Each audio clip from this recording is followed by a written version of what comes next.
Hello, welcome to the 46th episode of my podcast, Open Conversations. I'm your host. This is Young Bella, and been some time away. Just a lot of things that I've been having to take care of and deal with. But nonetheless, I'm happy to be back doing this podcast and things of that nature. So today I'm going to be talking about um, just a slew of basketball talks. I know I usually cover the playoffs. This year I didn't cover the playoffs, but it was a great playoffs. Um, but I definitely, hopefully, I'll be able to cover next year. But just to get right into it, in latest news, KD to Houston, Kevin Durant recently got traded over to the Houston Rockets. Um, Houston acquired KD. They traded Dylan Brooks and Jalen Green. I think maybe some draft picks to get KD. Um, I think I think it was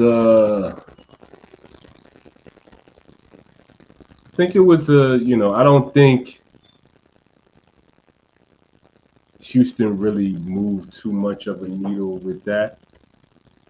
Even though as great of as KD is, I think KD's one of my favorite players. KD's, as great as he is, I don't think um, this really makes them a title contender. Um, they're gonna still be, amongst the top teams in terms of record throughout the regular season. Definitely, at least I would say, if I had to just go, probably at least a top 16, at least a top 16. But do I think they have a chance of really doing anything in the playoffs? No. I think they could maybe win a series, maybe first round series. I think they could get by with that, but after that, I don't think that they will advance after that. Um, I definitely don't think they can make it to a conference finals with that team. Good team though. You got KD superstar. Um, KD's gonna put up, regardless of his age, he's gonna put up KD numbers. He's gonna give you at least 27, 27, 7, maybe 4 or 5 assists or something like that. 27.7 rebounds, 4 to 5 assists. That's what you're gonna get with you getting KD. Um, you know, Sengun is he's an all star. He's an all star last year. I don't think he'll be a perennial all star. He's an all star caliber type guy. I think maybe he might fit in a couple all star games. Get fit into a couple all star games throughout his career, mainly because of just like maybe he's on a really good team. They're doing really well, and he's on the team. He's playing good as well. But is he gonna be a perennial all star? I don't think Sengun is gonna be that type of player. Um, Van Vliet, good player, an all star guy. But not is he a perennial all star? Nah. Um, you I do think that if they kept Jalen Green and Dylan Brooks and still acquired KD, um, that would be they would be. I would give them a chance to be a contender for the NBA Finals and maybe potentially winning, but they would be a contender to me. They'd be a serious contender had they kept Dylan Brooks, kept Jalen Green, and then just acquired KD, yeah, they'd be a big problem. But I think they definitely need another guy to come in there. Honestly speaking, with what I've seen the Spurs do and how they've been moving, I think if I'm Houston, I try to get De'Aaron Fox. I trade Van Vliet, maybe some draft picks, and acquire De'Aaron Fox because you can bring in De'Aaron Fox. You got KD, Sengun. I think okay, maybe you could do some, bring in Fox, bring in another guy too. All star guy type of guy, or just like a really good player. I think you can make some happen, but um, I don't think that as presently constructed, this team is really gonna make that much of a splash. I think in terms of KD's situation in Phoenix,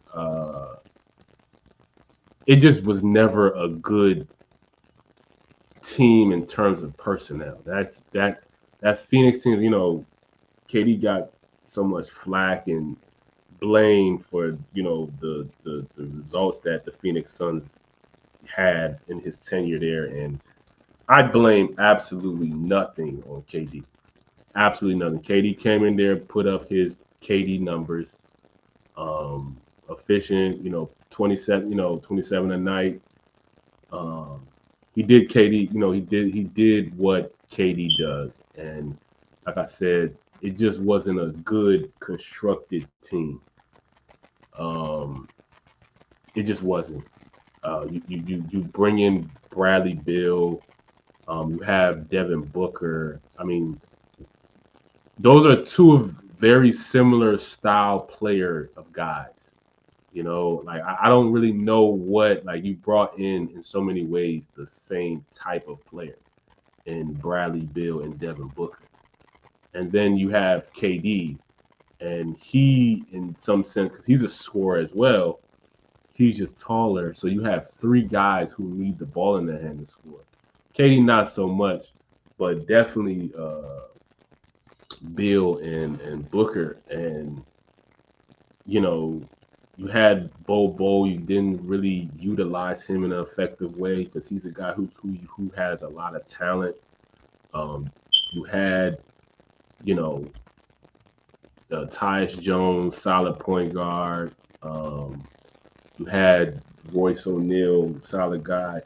But overall, it just wasn't a good constructed team. They didn't have um, a good starting, like, okay, we can depend on this guy. Like, it was the narrative of, or just, people had thought like, okay, Tyus Jones, the way, how well he played behind Ja Morant, like, okay, let's see if he can be a starting guy in this league. And I just don't think he's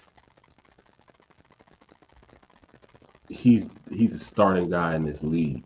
I don't think he's a starting point guard. I think he makes for a good backup. Can he play starting? Can he start games from time to time, depending on lineups and injuries and things of that nature? Yeah, I think he can. But just your definitive go-to starting point guard, I don't think Tyus is your guy for that. No respect to his game, he's a good player. He definitely got game, but I just don't think he's a starter in this league. Um, but it just that roster just didn't. It never made any sense at all. From top down, it just never made sense. The chemistry was never there, and so you know, KD's now he's in Houston. See how it goes. Hopefully things are better than what they were, and his previous last two stops with Brooklyn and then Phoenix. I just feel like going into the situation, they were good situations. I can't, you leave Golden State and okay, must go play with Kyrie and James Harden like in their prime, like that makes like that I'm coming. It sounds like it's going to be a good situation. This is gonna turn out well. That didn't turn out well. Then leave that. You leave Brooklyn. You say, okay, I'm going to Phoenix. Devin Booker, Chris Paul, DeAndre Ayton are over there. Okay, they just went to NBA Finals. I want to say a year or two prior. It's like, okay, this seems like to be a good situation. That didn't really turn out well. So hopefully, KD gets some luck with this new destination. And yeah,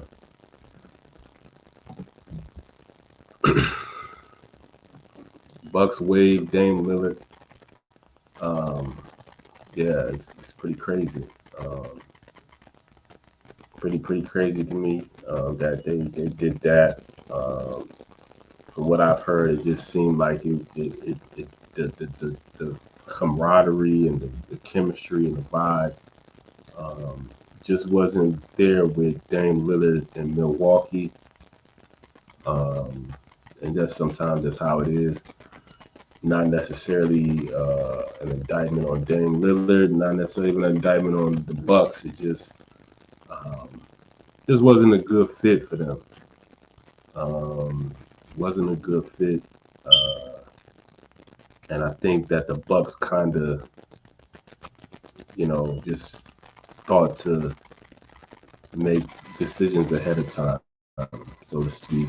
Um, but I think that you know, Dame's he's an all-star, Hall of Famer. Still got a lot of game left in the tank, and automatically wherever he goes, I mean, he's gonna be an impactful player. He's gonna be a guy that, in my opinion, can shift the forces in the league depending on where he goes.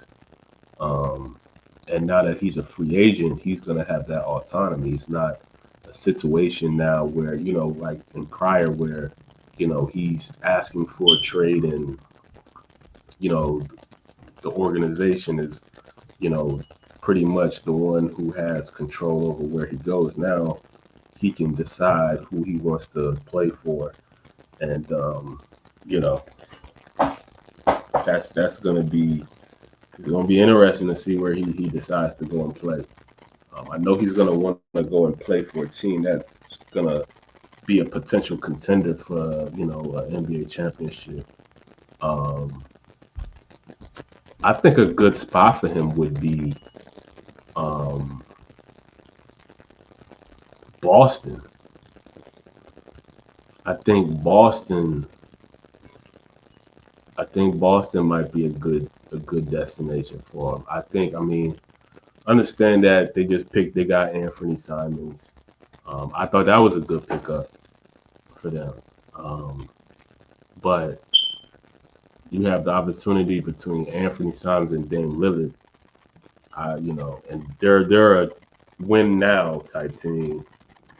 You pick up Dame Lillard, and I think Dame, Jay Tatum, Jaylen Brown, that would be a nice little big three that they got with those guys over there. So I think that'd be a good pickup.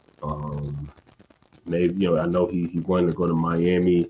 That wouldn't be too bad of a situation. Um, yeah, I think those probably be the best um, shooters for Dame Lillard. Now that he's still in rehab. Um, so yeah,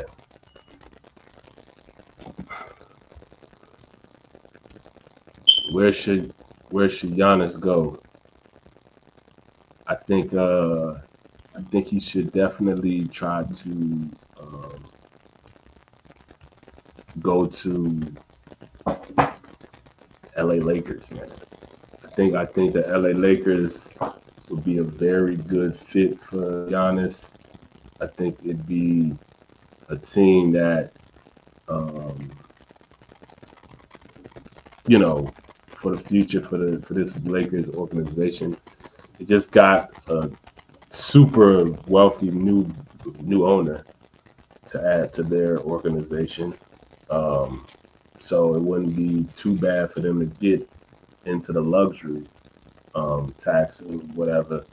Um, Getting a guy like Giannis would really be the way to go with, having Luca. You have a superstar in Luca. And, LA Lakers all about having superstars. So you got one superstar in Luca. You have an aging superstar in LeBron, and now you can bring a guy who's in his prime to pair with Luca for the future. So that's Giannis. You see they just waived Dame Lillard. If you honestly believe with the roster that you guys have constructed, you're gonna contend for a championship, out of your mind. Um, this team is essentially as good as the Washington Wizards, but just adding Giannis to it. Like, I think that it's time for the Bucks to rebuild and try to find a whole new nucleus of guys. I think they've been successful. They won a championship, so it's not like this whole thing that they built over the past couple years was an unsuccess. They won a championship, but I think it's about that time for them to rebuild. Um, Trade Giannis, or I don't know if it's free agency, but trade Giannis, get some pieces from the Lakers, send them over there. Lakers have their two cornerstone guys for the next 5 to 10 years. And it'll be a great market for Giannis. You know what I'm saying? He has a pretty cool personality. It'd be really heightened more with being in, LA and stuff like things of that nature. Um, you with Luca, LeBron, like I just think that's just a perfect scenario moving forward with uh with Giannis, man. I don't know what other better situation that could be than to go to the Lakers for his own sake. Like, there's not a better situation than that. It just really isn't. So yeah, that's what I would go. Mavs get Cooper Flag. Yeah, definitely. Shout out to Cooper Flag, #1 pick of the NBA draft, 2025 NBA draft, man. Congratulations to you. I think this is good for Dallas. They got a young guy that they can you know have for the future. Build around. Still got Kyrie. He's still in his prime. AD's in his prime. So got two superstar guys, perennial all-star guys who still at that level of being that type of player. And then you bring this young guy in who is gonna soak it up from them, who's gonna be good mentors um, for him. Both, especially Kyrie and AD. He's in a great situation to have two guys at that level, you know, on his team. Um, I think Cooper Flag got a good game. He reminds me of a lot of like a Gordon Hayward type of guy, but Cooper is taller. He's a couple inches taller, Um, I'm pretty interested to see how well of a defender he's going to be in the NBA. Um, he has a good overall offensive game. Like he has a good offensive game. Nothing great offensively in terms of what he can do. I haven't seen anything like a great aspect, but he's good at everything. You know, he's good at everything in terms of his skill set offensively. He's good at everything. Um, but it's going to be, interesting to see how he develops and the type of player that he turns out to be. Um, so yeah, shout out to Scoop a Flag and the Dallas Mavericks. Yeah. NBA free agency. So it's been a couple moves. I'm just gonna go over a couple of them. Can't get everybody, you know what I'm saying, but I can give you guys, some updates on some guys. So you got Nikhil Alexander Walker, formerly on the Minnesota Timberwolves. He just signed a 4-year deal with the Atlanta Hawks. Then you got Kristaps Porzingis involved in the trade. Um, he's signing with Atlanta. Uh, and then obviously, when it comes to the Boston Celtics, Anthony Simons has been added to the Boston Celtics. Drew Holiday was traded off the team, involved with the Anthony Simons trade. So Drew Holiday is now with the Portland Trail Blazers. Brooklyn involved in a trade with, they added Michael Porter Jr., traded Cam Johnson, D'Angelo Russell departs in free agency. Now he's a Dallas Maverick. Colin Sexton joins the Charlotte Hornets and via trade with Jazz. Spencer Dinwiddie signed a 1-year deal with Charlotte. Lonzo Ball departed the Chicago Bulls. Now he's a part of the Cleveland Cavaliers.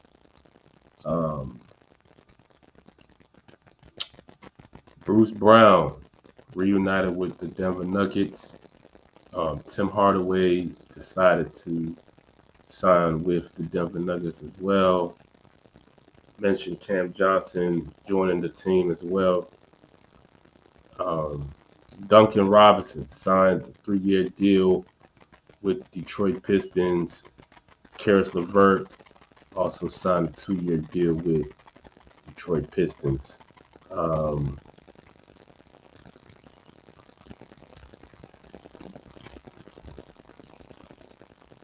Dorian Finney-Smith signs a 4-year deal with the Houston Rockets.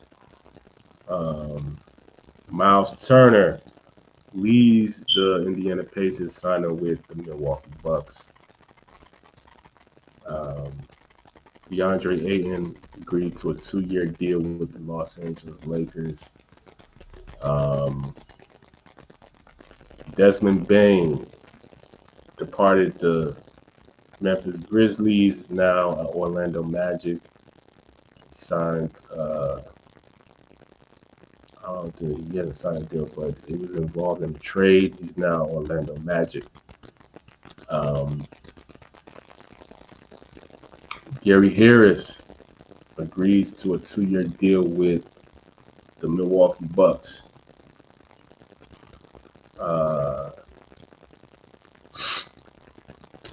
Jordan Poole is now with the New Orleans Pelicans, involved in a trade, sending C.J. McCollum from the New Orleans Pelicans to the Washington Wizards. C.J. McCollum is now Washington Wizard. Jordan Clarkson agrees to a deal with the New York Knicks.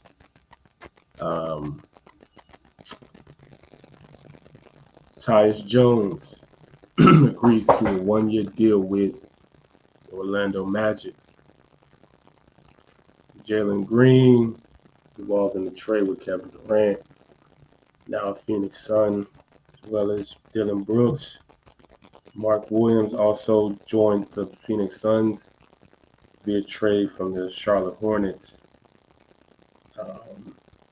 Dennis Schroeder signed a 3-year deal with Sacramento Kings. And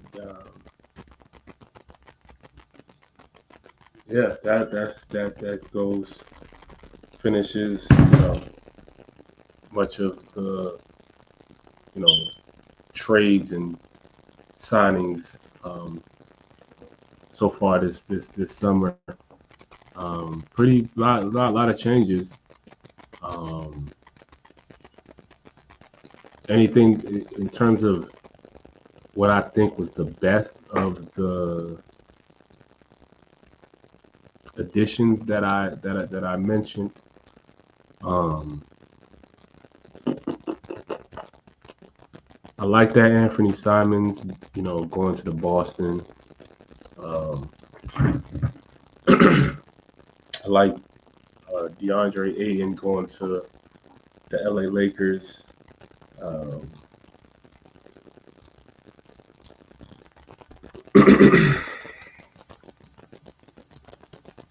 think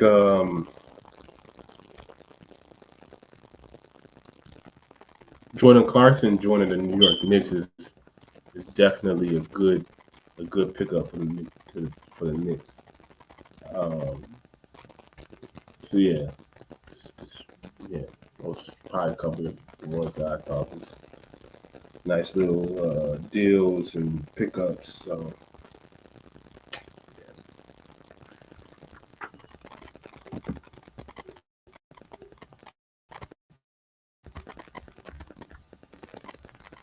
making it to the NBA. So there's so many ways I think that for speaking for myself, I'm somebody who been playing basketball since I was, let's say, 6 years old. And it was always a quote unquote dream, like so many others, to one day play in the NBA. And even to this day, I still aspire to play in the NBA. Because this is something I always wanted to do. And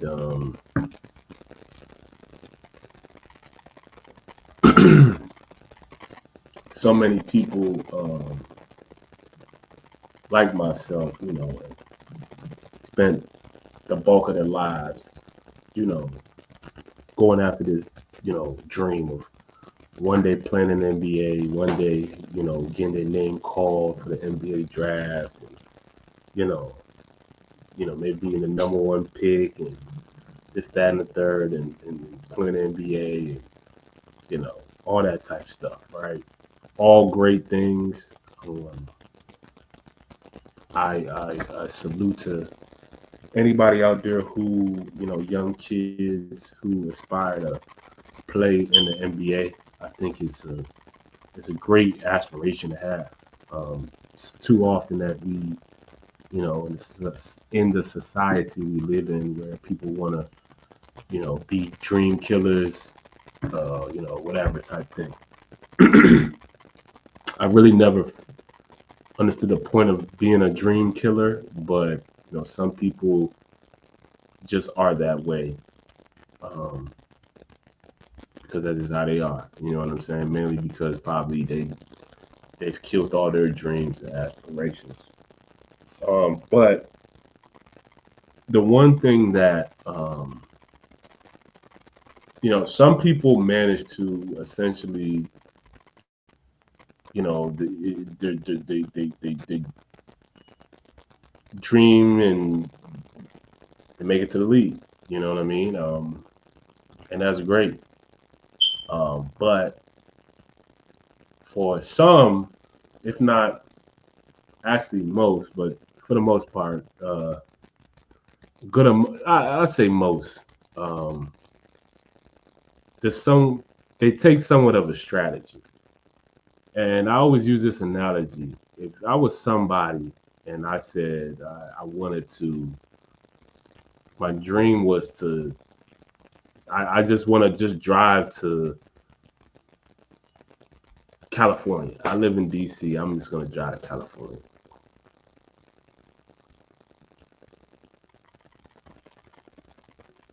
The destination to get to California,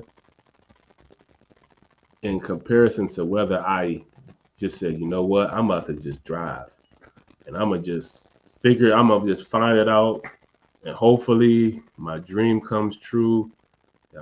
I get to California. I'm gonna hit the high road. I'm gonna just go with whatever the flow goes, and I'm gonna hopefully, my dream is that I hopefully make it to California, right? So you have that pathway. Then you have another pathway. You say, okay, I want to get to California, but I'm gonna put in the GP into a GPS on how to get to California, right? And with the GPS is gonna give you instructions, a plan, a strategy, a direction of how you can get there, exactly get to where you want to go. And I use this analogy because it applies to, it's exactly what I'm speaking of making it to the NBA. For myself, I didn't have a strategy or a plan to make it to the NBA, although that was something that I aspired. Like that was what, my life dream. But I didn't have a plan on how I was going to get there. I had no plan. I had no strategy. I just thought if I can just, work hard and just show everybody how good I am, it's going to eventually just get me to the NBA. And again, for some people, that strategy actually kind of works. You know what I'm saying? Luckily, fortunately, they make it. But again, to my point, a lot of people don't make it. There's more people who don't make it that do make it, right? And a lot of people who don't make it are very talented. There's a lot of very talented basketball players out there who don't end up making it to the NBA. And it's not that they can't play in the NBA or they don't have the talent to play in the NBA, but it just one, it just wasn't in the cards, but two, it just you didn't have a strategy or a plan. You know what I mean? You might have thought that, by just being that local street park legend that you'll be good enough to maybe one day make the NBA. No. And for myself, I'm gonna just speak for myself, just personal experience, right? Personal experience is always the greatest teacher. Give you my personal story, right? For me, growing up, I played with a lot of I've seen a lot of talented guys. I played with against a lot of talented guys. I grew up in the DMV area, right? I'm from the hotbed, and not only am I from the hotbed, I came up during what most would consider to be probably the most talented era of basketball players in the DMV area. Okay, just mentioning some of the, you know, and this is, no, I'm not trying to be braggadocious or I'm trying to clout chase or anything. I'm just giving personal story of my life and what I've seen and my experiences. I've seen Kevin Durant play. I played, we run and shoot. We played, I used to train with him. His trainer was Keith Williams. We used to play pickup at run and shoot, right? Michael Beasley, most with greatest scorer, one of the greatest scorers basketball has ever seen, right? Victor Oladipo, you know, number 2 pick, all-star, just some of the people that I played against, that I guess are notable names in the era of the time that I was coming up and playing, the game of basketball that I've seen and things of that nature.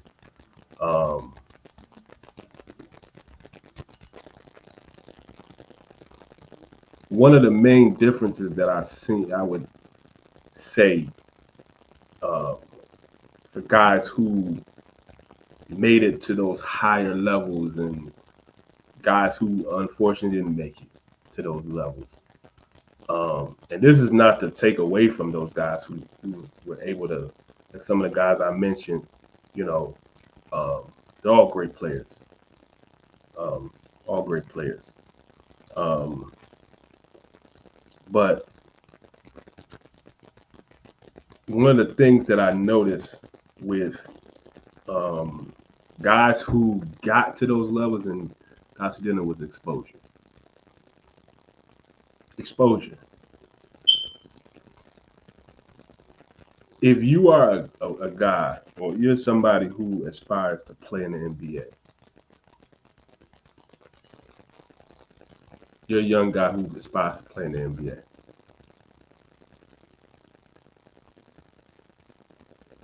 If you think that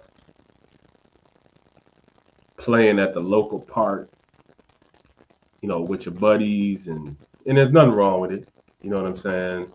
Playing at the local park, the local rec, and every day y'all hooping, and yeah, you that local legend. Like people know, oh, such is nice, like that type of thing. Because that was my situation, right? I was that guy who was nice at basketball, but was it was like a local legend type thing at the park. And I would go to the park, like people knew, like, oh yeah, he's nice, he could play. But I didn't get the exposure that I needed to get to where I wanted to go, which was the NBA. When you go to these local parks, these local recs, ain't no scouts there. Ain't no NBA scouts, no college scouts. They're not going there to recruit. Right? They're not going to coach Calipari, coach Izzo, coach K, coach J. Wright, coach Patino. They're not coming to the neighborhood park to go recruit players. Okay, it's a system that these guys have and how they get players and how they recruit and things of these type of nature. Growing up, I didn't know this stuff. I knew I learned this stuff after the fact. During I was playing my playing days, I didn't know anything about the recruiting process and these type of the exposure. Like I didn't know this. I didn't know how these coaches recruited guys and all how this person was on this team, and I didn't know none of this stuff. I was just a dude who loved to play basketball and who just wanted to play in the NBA one day because that was an aspiration for me. You know what I'm saying? I felt like, okay, if I just come on the court and I could ball on everybody, I mean, it should be evident that I'm the best player. Like, what you mean? But that's not how things are, especially the higher you get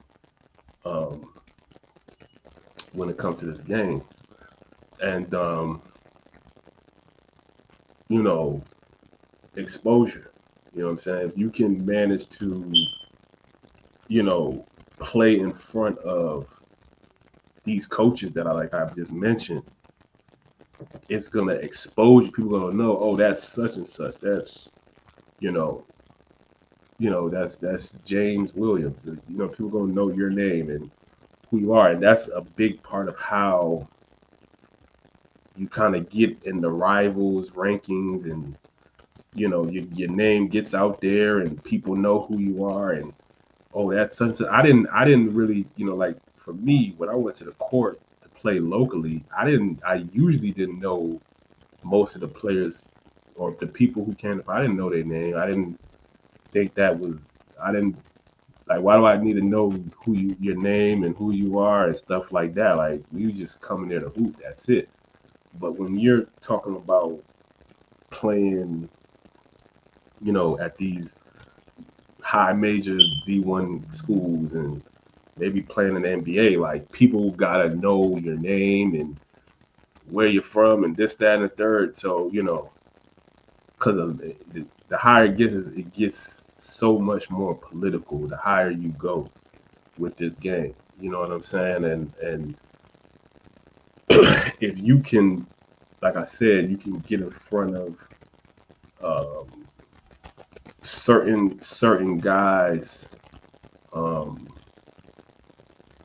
you know, playing in front of consistently, and these coaches, when they come to recruit, they see you playing, they see you on the court playing, getting minutes. This is how they recruit it. If they see you on the bench, how they gonna recruit you? They just see you sitting, you know what I'm saying? They can't recruit you, even if you are on, like, and again, it's another thing, if you're on, because these college coaches, they come to AAU tournaments to recruit.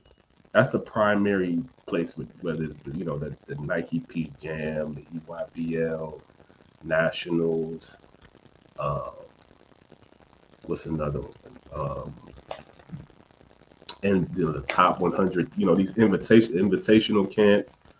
Um, but where are these guys? When it comes to these invitational camps, where are they getting their players to come to these invitational camps? AAU, the AAU tournaments, right? The Nike and Adidas tournaments, and right. So this is where they're getting their players. So you need to be, if you're somebody who wants to aspire to play in the NBA or things of that nature, you need to be at these camps or these tournaments, because if you're not there and you're not playing, getting minutes, they're seeing you, the coaches, when they come, they're seeing you getting minutes, they're seeing you play on the floor, you're not getting recruited. You are not getting recruited by these coaches. You're not getting recruited. But see, this elements isn't really, what I'm saying, it's not really told like that. Like, what I'm saying, the way I'm saying, like, that's how it is. Like, you're not gonna get recruited. You're not. You will just be forever the local nice dude who played at the rec.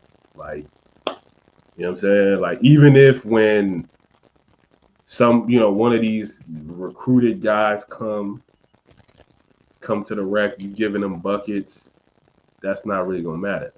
Even if you go, this happened to me as well. Like, I went to the Matha, right? I didn't make it the varsity team both years, junior, senior year. And I was actually, even in the times when I was, working out and with the team and stuff like that, I was giving them buckets. You know what I'm saying? But what was the reference for me? You know what I'm saying? Like, I learned, when they have certain guys, like, he plays for this team, or he plays on this AAU team, and the coach is cool with the coach for the high school, and they're, he gotta, we have him start here, and the politics and stuff like that. Like, I didn't know about this stuff. I'm a kid. I'm an adult now. You know what I'm saying? So, um,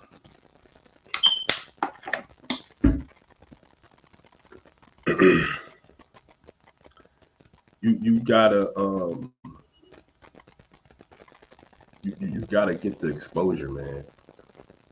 You know what I'm saying? For any kid out there, you gotta get the exposure. You gotta, you know, be on the radar of these coaches, and then you know you by the grace of God you get recruited by a high major school. Now you get to what they call a Power Five school, right? You get recruited by a Power Five school. Now you're playing on ESPN because ESPN broadcasts the Power Five schools primarily, and so when you're being shown on ESPN and your games are coming on at 8 p.m. prime time, right? Exposure. Now, you know, all the scouts are seeing you, the NBA scouts are aware of you, they're seeing you play. People all around the country, they're seeing you play, right? On national television, which gives you more exposure, more notoriety, right? This is the next step, right? Now, you got the NBA scouts checking you out, right? They know who you are now. Oh, we see. Oh, they playing at 8 p.m. national time. Okay, Duke versus Kentucky, right? This is NBA scouts are watching that game, right? They're not watching. No disrespect, just being frank. They're not watching the D2 top ranked team and the other, like, they're not watching that. It's not even being broadcasted on the network, right? So the guy who could be at that level, nice, could ball, but again, he's not getting that exposure. You know what I'm saying? So the main thing, in my opinion, when it comes to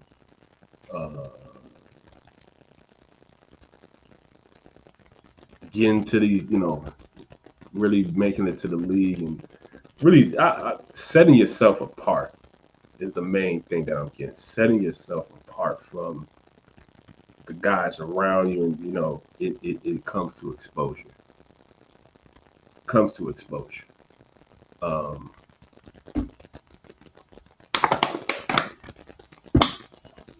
you want to expose yourself as much as possible. You want to expose yourself as much as possible because that is going to allow for you to get that, notoriety, that social, you know what I mean? Because and the connections and the relationships, and, things of that nature. Like that's what's going to really set you apart. You know, um, when I look at my personal life and my story and my journey, my basketball journey, I think those were the things that I lacked. You know what I'm saying? I lacked the exposure. You know what I'm saying? And,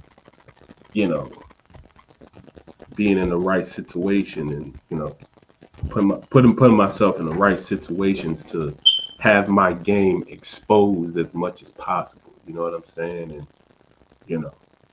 things of that nature, you know.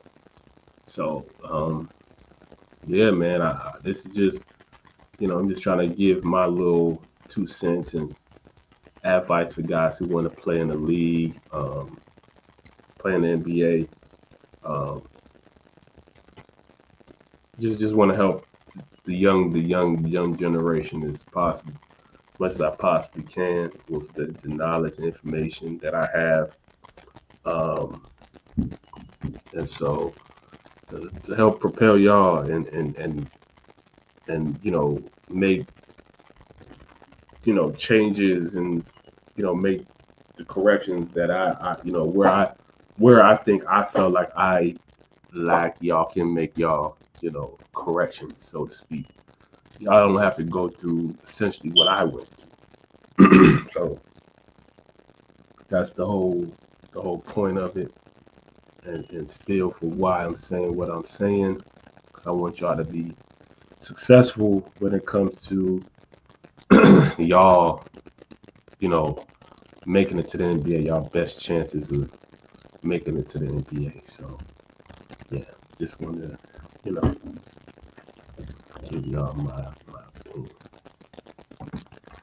So yeah, that ends the 46th episode. I'm happy to be back podcasting and just trying to get back consistent with it.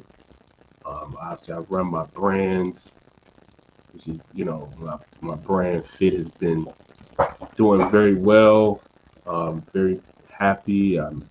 Appreciate all the people who have invested in my brand, what I'm doing, my vision.